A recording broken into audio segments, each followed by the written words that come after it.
اگر آپ کو بھی بات بات پہ جھوٹ بولنے کی عادت پڑ گئی ہے نا، تو یہ احادیث اور قرآن کی آیات آپ سن لیں۔ ان اللہ لا یہدی من ہوا مسرف کذاب، اللہ تعالیٰ جو ہے نا، جو کذاب جو ہوتے ہیں، جھوٹ بولتے ہیں، جن کی زبان میں کذب ہوتا ہے، جھوٹ بولتے ہیں، اللہ تعالیٰ ان کو ہدایت نہیں دیتے۔ رسول اللہ صلی اللہ علیہ وسلم ایسے ریکلائن کر کے نا، ٹیک لگا کے بیٹھے ہوئے، تو صحابہ کرام کو نے فرمایا کہ کیا میں آپ کو 3 بگیسٹ جو گناہ ہیں ان کا نہ بتاؤں اللہ کی نظر میں؟ نمبر 1 شرک، اللہ کے ساتھ کسی کو شریک ٹھہرانا۔ نمبر 2 والدین کی نافرمانی کرنا۔ اور جب تیسری ایک بتانے کی باری آئی تو ایسے کر کے رسول اللہ صلی اللہ علیہ وسلم اٹھ کے ایسے کر کے بیٹھ گئے اور فرمایا جھوٹی گواہی دینا اور جھوٹ بولنا۔ پھر فرمایا جھوٹی گواہی دینا اور جھوٹ بولنا، جھوٹی گواہی دینا اور جھوٹ بولنا، میں آپ کو اس سے وارن کر رہا ہوں کہ یہ نہیں کرنا آپ نے۔ اور انٹل کے صحابہ کرام سیٹ کہ ہمیں لگ رہا تھا کہ رسول اللہ صلی اللہ علیہ وسلم would not stop and he would continue saying it۔ اسی وجہ سے قرآن پاک میں جگہ جگہ پہ اللہ تعالیٰ نے نا جھوٹوں پہ لعنتیں بھیجی ہیں، لعنت اللہ علی الکاذبین۔ پھر کہتے ہیں ہماری حالات نہیں بدل رہے۔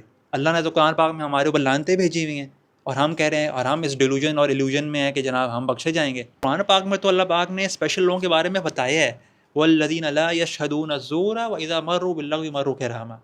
یہ جو لوگ ہیں نا، یہ فالس اسپیچ میں، جھوٹی گواہیوں میں نہیں پڑتے، اور جہاں پہ لوگ یا پھر مطلب بلا وجہ کی فضول باتیں جس محفل میں ہو رہی ہوں وہاں سے ڈگنیٹی کے ساتھ منہ پھیر کے سائڈ پہ ہو جاتے ہیں۔ اور رسول اللہ نے تو ہپوکریٹس کی نا یہی 3 نشانیاں بتائی ہیں۔ اب بندہ کام جاتا ہے، بولے گا تو جھوٹ بولے گا، جھوٹی گواہی دے گا، اور کوئی بھی اس کا کسی چیز کے لیے انٹرسٹ کرے گا تو اس کا وہ ٹرسٹ بریک کر دے گا۔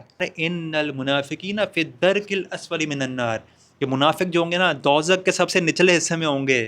اپنے آپ کو وہ کہتے ہوں گے نہیں اللہ تو رحمان ہے، اللہ بخش دیں گے، اپنے آپ کو ایک ڈیلوژن میں رکھ کے زندگی ضائع کر بیٹھیں گے، آخر میں lowest put of the hell میں ہوں گے، اور وہاں پہ پھر ان کا مددگار بھی کوئی نہیں ہوگا۔ وَلَن تَجِدَ لَهُمْ نَصِيرًا، کیونکہ رسول اللہ صلی اللہ علیہ وسلم نے فرمایا وَإِنَّ الْفُجُورَ يَهْدِي إِلَى النَّارِ، جو جھوٹ ہے نا وہ آپ کو فسق و فجور کی طرف لے کے جاتا ہے۔